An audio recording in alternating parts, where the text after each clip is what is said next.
worked so hard to be sure that their songs support the topic today, and that was just perfect, Holly. And I congratulate you for being here today because the topic is Prejudices and Sins. You don't have to leave. It's going to be okay. Because first thing I want to do is get sin out of the way, because you know what we think about sin. It's a mistake. We've missed the mark somehow at the bar we set for ourselves in our life. There's no punishment, but a consequence. We experience the consequence of our mistakes. So then we can correct them, and that's the best part. And when we do, we hopefully don't sin again. So if you want further information about sin, please see our practitioners after the talk, because I want to tackle prejudice. You know, it's a word that gets thrown around a lot, and I want to clarify what it means. One definition of prejudice is preconceived judgment or opinion about someone formed without justification or before we have sufficient knowledge. Sounds like a good definition of prejudice. But there's another nuance to this if you look on Wikipedia, my favorite website. It says, prejudice is a feeling towards a person based solely on their group membership. Now, I would consider our center a group that others may judge or whatever, but we are a group. And so these feelings that we have about people because of the group they're in can be about race, but it can also be about sex, gender, beliefs, value, social class, age, disability, religion, sexuality, language, nationality, beauty, our occupation, our education, our criminality, our sports hobbies, or sports team affiliation, as David and I used to debate about, or other characteristics. So when we have a preconceived judgment about anyone or anything, it's prejudice. Now, in the late 1800s, early 1900s, there were wars based on race, the Indian Wars, the Civil War, and they were pretty ugly wars for all of us. And it's interesting that it wasn't until the 1950s that prejudice was linked to categories, and researchers concluded that that's natural for human beings. Because once we form a category in our mind, we hold on to that. It's our basis for judging everything. Infamous blonde jokes come to mind on categories for prejudice or bias. I was going to tell a couple, and Paul said, please don't do that. But they're sometimes very, very funny. But researchers tell us that that kind of bias can't be ignored because we're so inundated with all this information, we have to categorize something just to keep it all straight and to feel like we're logical and rational. So we depend on our ability to place people, objects, things, beliefs into different categories to make the world easier to understand. An article I read this week said, we perceive a characterization, or we call something a category or a group or whatever, in 35/100ths of a second after we first see it. I mean, that's faster than I can talk, obviously. It's faster than we can think. It's that fast. We instantly go there. Based on the past, the present, who knows where it all comes from. You know, when I first came to this center, and I kept saying when I was rehearsing this speech, when I first came to the center in the 1800s, but it was late in the 1980s, and I was introduced to the book written by Ram Dass called Grist for the Mill. I hope you have read this book. It's a classic, and I love it. And he suggests that as adults, we look at life through different perspectives of reality. Sure. Which we now can say is prejudice if it's preconceived judgment or opinion about someone formed without justification or before we have sufficient knowledge. He gives these examples. We walk into a party. We walk into the room. And if we're just generally interested in who's there, we see men, women, tall, short, fat, thin. some blondes, some brunettes, some redheads. Some we want to get to know better, and some not. And it's that fast, isn't it? We already know, I'd like to get to know more about that person. But if our interest is social justice, we're invited to a party, we walk in the room, and we instantly scan the room for race and ethnic origins. If our interest is fashion, we walk into the room and we're checking out what everybody's wearing. Is it fashionable? Is it current? Does it have a good label? If we're into health and fitness, we walk into this party and we look at everybody's body and we decide whether they love their body or not, or whether they should love their body, or it goes on and on and on. But the part I love about this analysis by Ram Dass, he says, if we're sexually inclined, we walk into a room and immediately divide people into 3 categories. Those that are makeable, a competitor for us for someone who's makeable, or irrelevant. Now, I thought that was just funny until I remember the day after I was divorced and I went to a singles group at the Holiday Inn, and it happened right before my eyes. Potentially makeable, a competitor for someone who's makeable or irrelevant. It was just amazing. So now we kind of move up to the 1970s, and research began to show that prejudice tended to be based on the favoritism of our own group. Not that we didn't like other groups, but we preferred our own group. Call it the in-group and the out-groups. Some researchers say prejudice may develop not because we don't like those out-groups, because we favor our in-group. I can say in Reading, we favor this in-group, and we kind of know those out-groups that we wouldn't necessarily walk into their church. We might attend their activities, I don't know. And then there are others we wouldn't. But a more contemporary theory is that we tend to believe that those out-groups are more homogeneous than our in-group. Well, I can say more fundamentalist groups are probably more homogeneous than religious scientists. I don't know that that's true. It kind of would make sense, but I don't know if it's true. I haven't checked it out. So we do tend to broad brush groups, people, in a very broad way. And we fail to see that each person in that group is unique. And yet in our heart of hearts, we know it's true, they're all unique. We're all unique. We're all unique creations of the one. So we've talked about why prejudice occurs. What can we do about it? Researchers have said there's some success that they're seeing when they can train people to be more empathetic to members of other groups. Feel what it's like to walk a mile in their shoes, even if it's in our mind, and empathy for the homeless comes to mind for that. By imagining ourselves in the same situation, we would realize what we would or wouldn't react to, or how we would be, or what we would do with our days.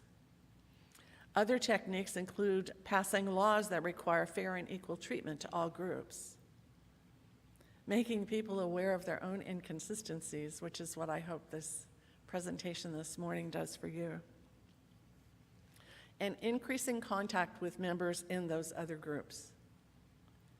And that brings me to the video cart this morning, if you didn't notice it. How many have seen the video, 40 Strangers, 50 Questions? One, you were here at 9 o'clock. It's only 7 minutes long, so don't worry.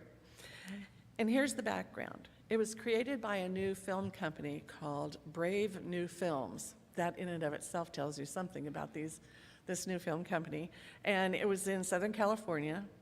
And earlier this year, a friend of the film company's staff dared them to create something new and positive for these disturbing times. Well, the staff took up the challenge, and in the end, they didn't know how impacted they would be about this project. The way they started it, they placed an ad on Craigslist, and they invited people to meet in a warehouse in Culver City. And they were promised 2 things: lunch and an interesting experience. How many would go? On Wednesday, May 24th, just 2 months ago, they had 40 strangers that entered the warehouse. And what those strangers saw was masking tape on the floor laid out in large squares.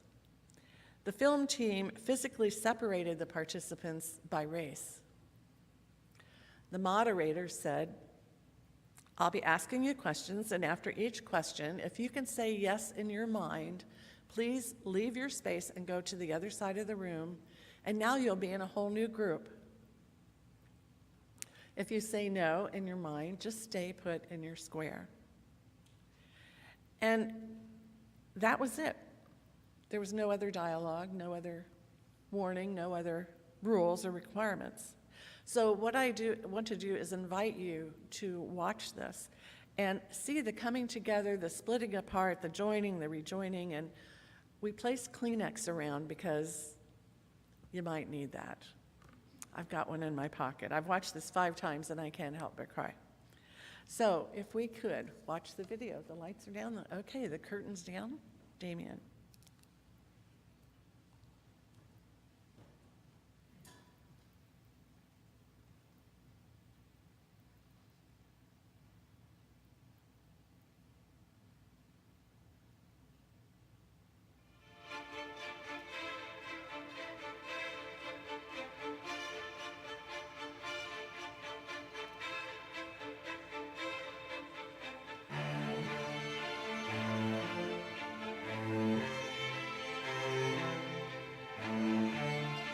Going through an exercise like this can help break down stereotypes. To see the cultures around us and the honesty that was in the room. We don't actually ask people what they think, and we don't ask people some of the questions that the exercise challenged us with. Thank you for coming. We have placed you all in boxes based on your race, which you may or may not like. You will be asked a question. If the answer for you is yes, you will step forward over to this wall and pause for a photo with that newly formed group. How did I feel when I was placed in the box? A little weird because the other people were, I didn't know them. They were all strangers. And that was kind of uncomfortable and, brought up many mixed feelings.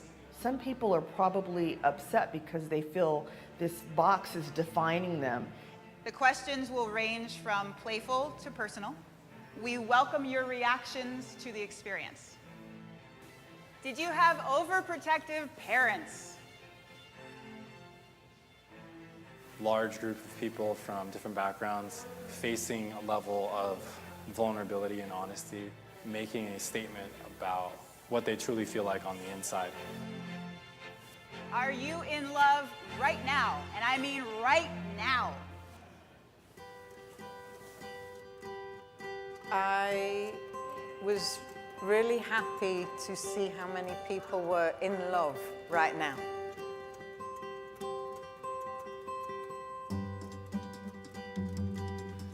Do you have a tattoo?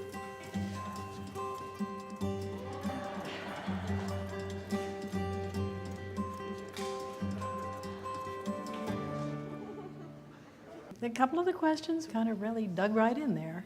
Were you ever teased because of your race or the way you look?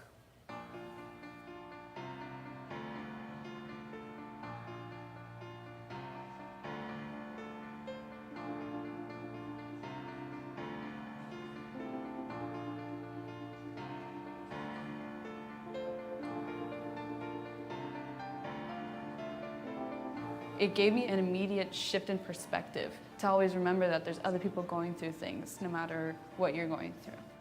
Have you ever had to skip a meal because you couldn't afford it?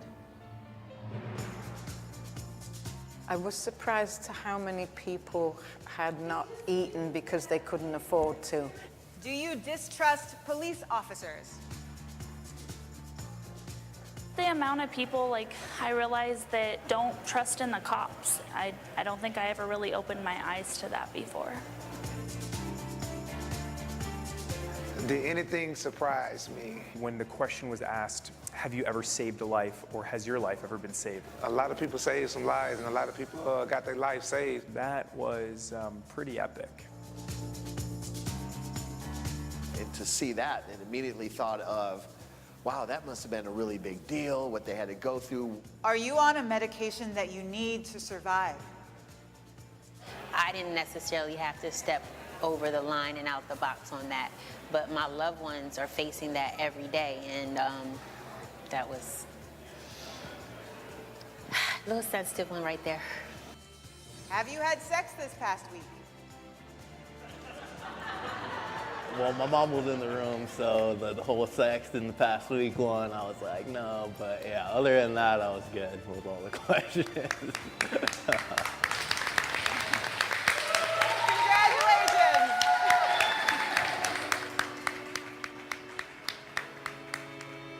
Some of the questions that I felt like the energy got a little bit more serious. Do you feel lonely? I know what it's like if you're lonely and you don't want to ever be excluded.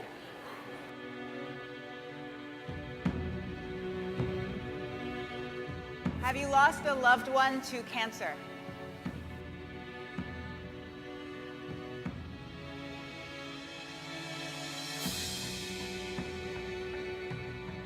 I felt a sense of wanting to comfort the people who stepped up for those, and at the same time feeling grateful that I haven't had to deal with that particular challenge in my life. I was standing up in a group. It was interesting to look out and see the other people that hadn't. So it was a practice in observation and an understanding of how we all really connect in different ways on different topics across the board.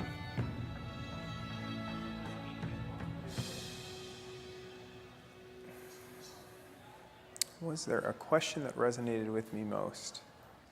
I love the dancing question.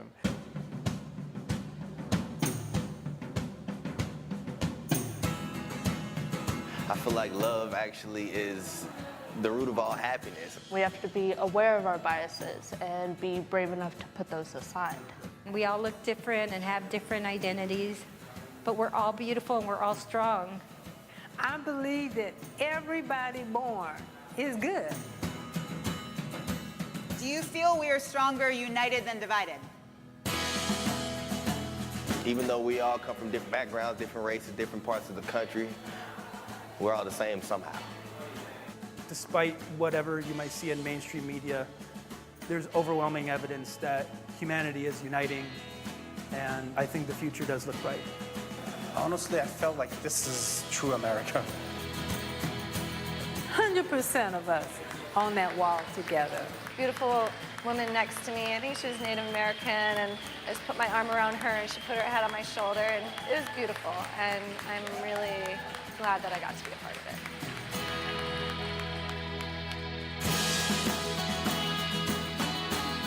I wish we would do an exercise like this as a nation. Somehow, if we could get the 300 million people in one room. We have so much in common. Our struggles are so intertwined, and recognizing our differences to find commonalities. Barriers were broken down quicker than what I thought they would be.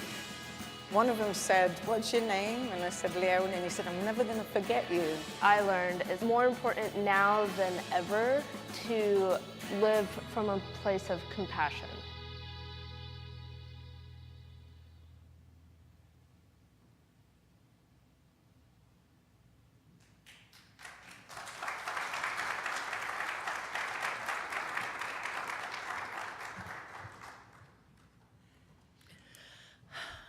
Deep breath.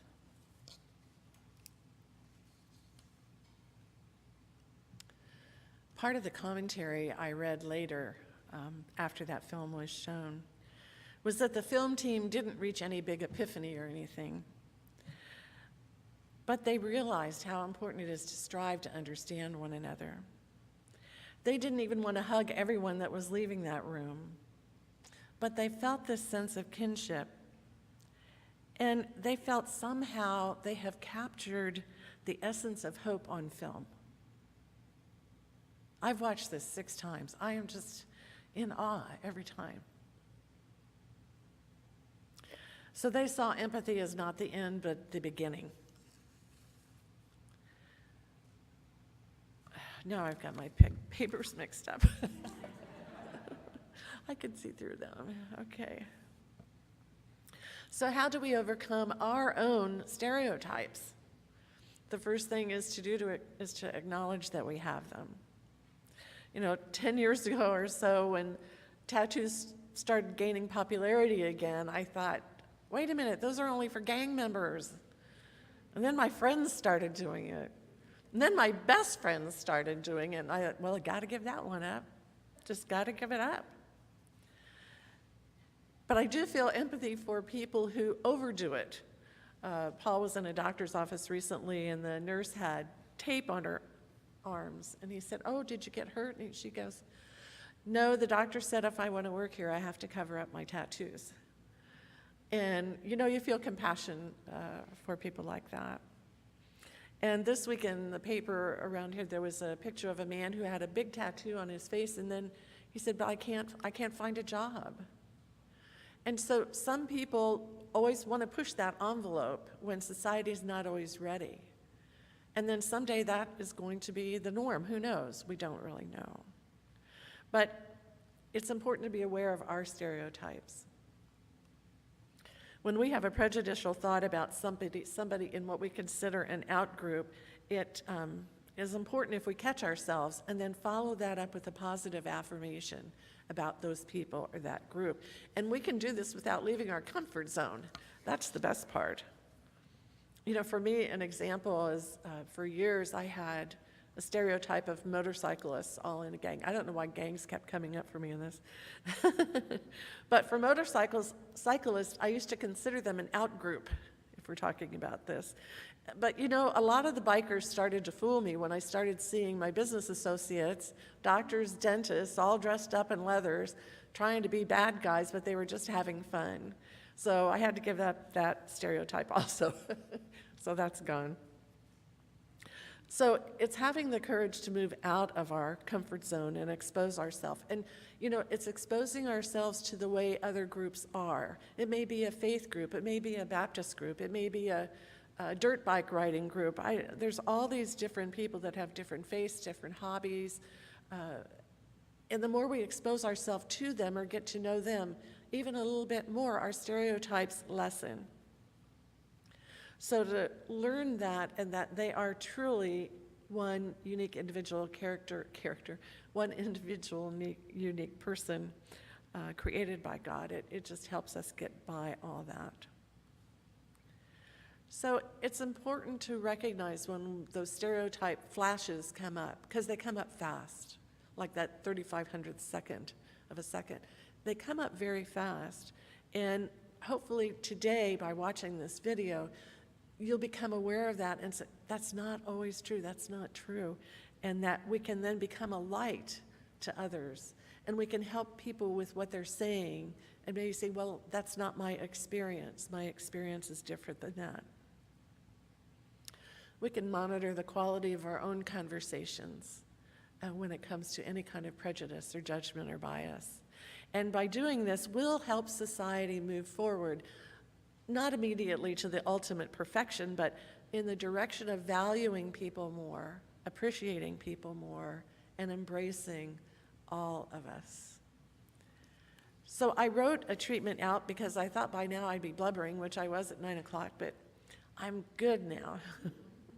But join us with me, Judy, if you don't mind.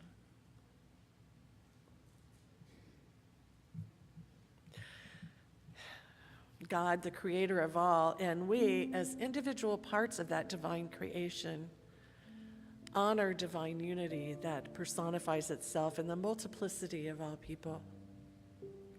Today, I see more clearly how divine unity operates through every one of us and animates our experiences. It is the recognition of being one with the one, where we can consciously decide to grow together, positive, certain, confident, and whole. The reality that embraces us this morning is the same reality for all people who I shall ever meet, all people in our human capacity to greet today as a divine offering. And we say namaste.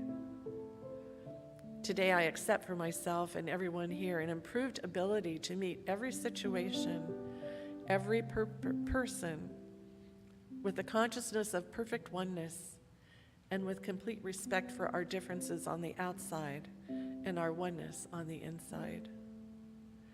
So in gratitude for my faith in the goodness of God, I know my union with all life is perfect, and I give thanks.